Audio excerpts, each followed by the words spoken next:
Tá, a gente falou muito de Mariupol, mas não falamos ainda de Zaporozhye, né? Como é que, o que você viu lá? Como é que estão as coisas por lá? Bom, foi uma experiência muito importante, porque tive a oportunidade de ir na usina nuclear, né, que tem sido um dos temas mais controversos desde o começo do conflito. Nós temos uma situação de acusações mútuas, né, ambos os lados ali se acusam, né, de bombardear a usina.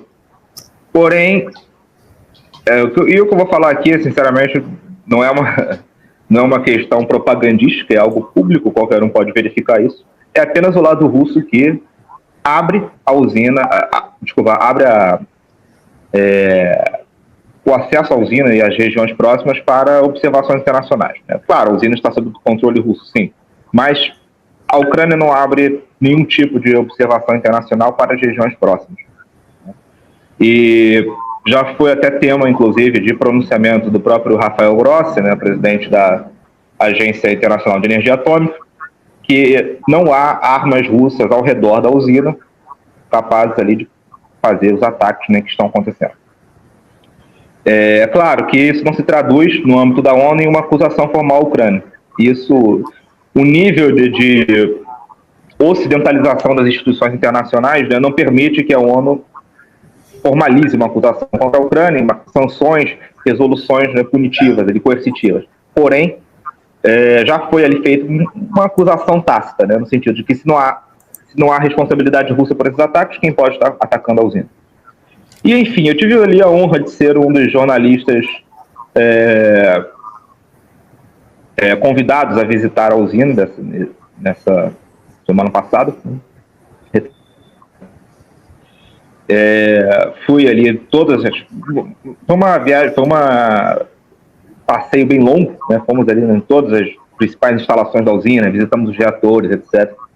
Fizemos uma audiência ali com o diretor da usina e com a porta-voz ali de assuntos institucionais, conversamos sobre todos os assuntos, desde questões técnicas, né, relativas ao manejo da capacidade energética, até questões militares, né, quem são responsáveis pelos ataques e tudo mais. Tudo foi tempo de conversa.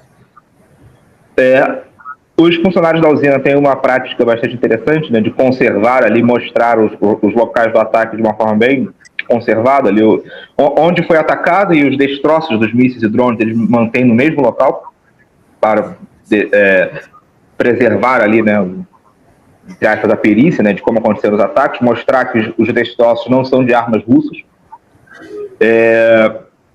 E interessante também, né, que os locais atacados são sempre frontais ali para as posições ucranianas, algo também que já é uma evidência muito clara da responsabilidade por esses crimes.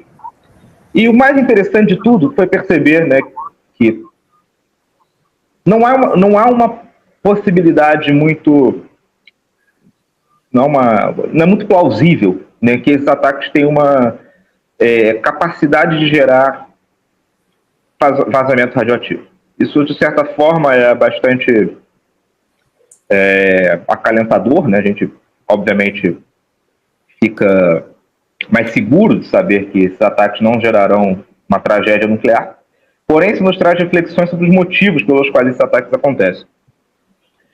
Parece muito ser uma manobra de guerra psicológica, né? Uma população que, obviamente, tem um trauma coletivo muito forte, lembranças do que aconteceu em Chernobyl, parentes que morreram naquela grande tragédia.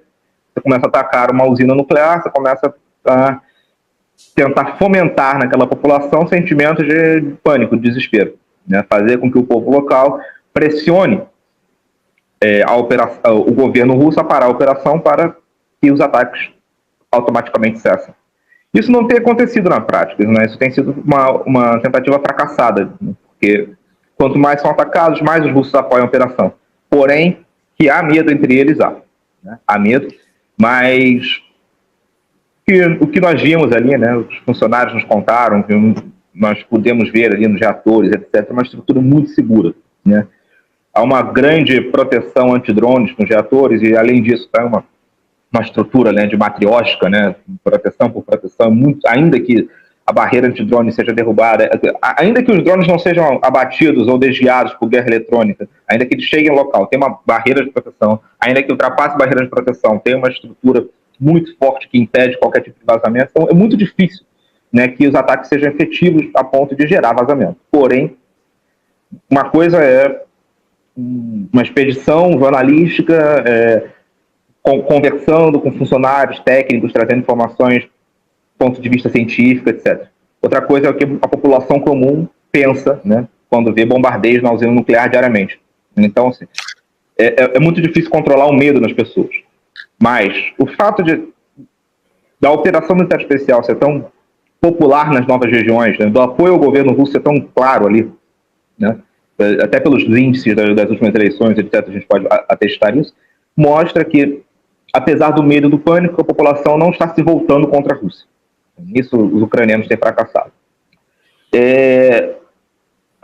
O ritmo ali de produção de energia na usina está normal, padrões, né, normalizados, como se não houvesse conflito, então é uma situação bastante estável. Nós visitamos ali a maior parte dos locais bombardeados, né? Maior parte dos locais recentemente bombardeados, né? Que são muitos, né? São muitas áreas afetadas ao redor da usina. Mas os mais recentes ali nós visitamos, todos eles são danos muito, muito rasos, impossíveis de gerar qualquer prejuízo real ao funcionamento da usina ou à segurança, né, nuclear. Mas, é claro, né, gera algum tipo de medo na população e nos funcionários, né, que estão ali trabalhando diariamente. Então, eu não sei de nenhum outro jornalista brasileiro que tenha ido para lá, pelo menos não recentemente. Então, assim, tive essa honra ali de poder visitar.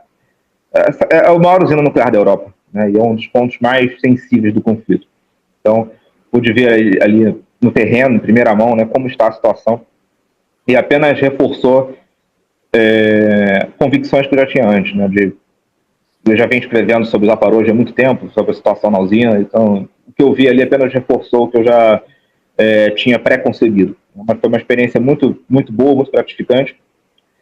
Infelizmente, eu só tenho uma foto ali dentro, que é uma foto oficial, né, não é permitido tirar fotos ali, obviamente, questão de segurança, mas é muito, muito gratificante, né, ver como aqueles funcionários, aquela equipe toda está lidando com a situação de uma forma tão profissional, mesmo sob bombardeios, mesmo sob pressão, mesmo estando diariamente à mercê de operações de sabotagem e espionagem. No que eu falei anteriormente sobre sabotagem e espionagem, né, imagina para funcionários de uma usina nuclear que estão todos os dias no mesmo local, né, vulneráveis a toda forma de espionagem, por aí vai.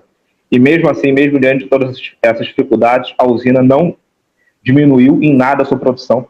Está em níveis normais e com um padrão extremamente elevado de segurança.